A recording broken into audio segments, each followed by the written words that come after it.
5 years ago, I met somebody who was a great candidate for a long-term partner. I was on cloud nine. I really thought, this is it. And when he changed his mind and broke up with me, my whole world came crashing down. I wasn't good enough. And I just felt so empty. All that I had accomplished in my career just felt like nothing. And I had a great career. I was a green card holder.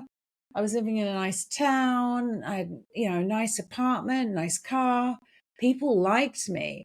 And I felt like I was nothing.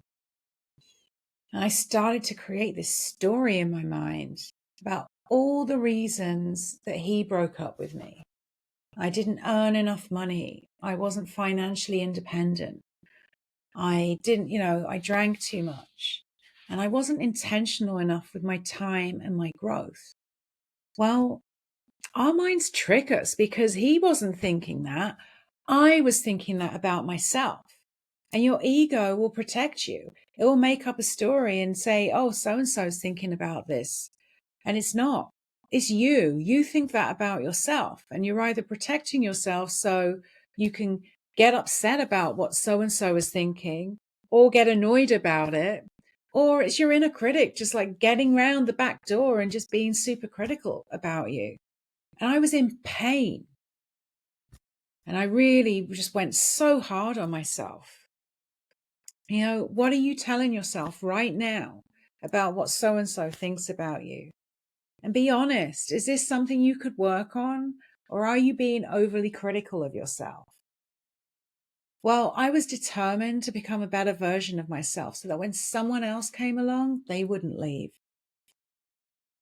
And being around someone who had a growth mindset and who worked on themselves to better themselves had inspired me. Because you are the value of the people you spend the most time with.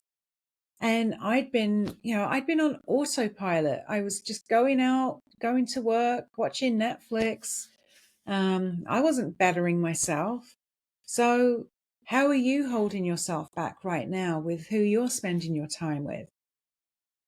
Well, I got to work and I just got to work changing my life. And eventually the pain that pushed me became my passion for personal development, mindfulness, science. It became my hobby. I started doing classes. I started receiving coaching. My mind was like a sponge. And even now, today, every single day, I'm still in it. I love it. And as Michael Beckwith says, pain pushes until the vision pulls. And that vision pulled me. My pain, boy, did I use my pain to push me until that vision just pulled me. Now, what story are you telling yourself right now about pain? And how can you use it to push yourself forwards instead of wearing it for comfort? Well, through my focus on personal development and mindfulness and science, I woke up. I came alive. And when I started using techniques through the day to maintain a state of calm, the hammer dropped. I thought I'd been living a healthy lifestyle. I was eating well. I was working out. I was achieving at my job and I was thriving on that stress. Now, I felt my shoulders aching, and I know a lot of people will feel their shoulders aching. However, I had no idea that I had been clenching my tummy all day long for years. Imagine. I had no idea because I was shut off from that. And I had been sitting in these awkward and warped positions. My jaw was clenched. I was clenching my arms because of what I was causing. What I was doing was causing carpal tunnel. And I thought, it's the repetitive strain. No, it's the clenching. And I was using wine and Netflix in an unhealthy way because I was just so caught up with multitasking that my mind was constantly racing. It was just difficult to come down at the end of the day and just relax. Just relax at any point. I was go, go, go. I was like so caught up in my head that I'd shut off myself from my body and my presence. So I didn't even know these things were going on. It felt like when I gave up smoking, like this veil just lifted and I realized all the damage I'd been doing to myself. And unless you have a constant mindfulness practice, you have hidden stressors and you have damage that is going on with your body every day. And think about the difference an hour of release can make, a day even, or 10 years of your career. So take a moment to breathe right now. In and out. What habits and excuses are stopping you from being in connection?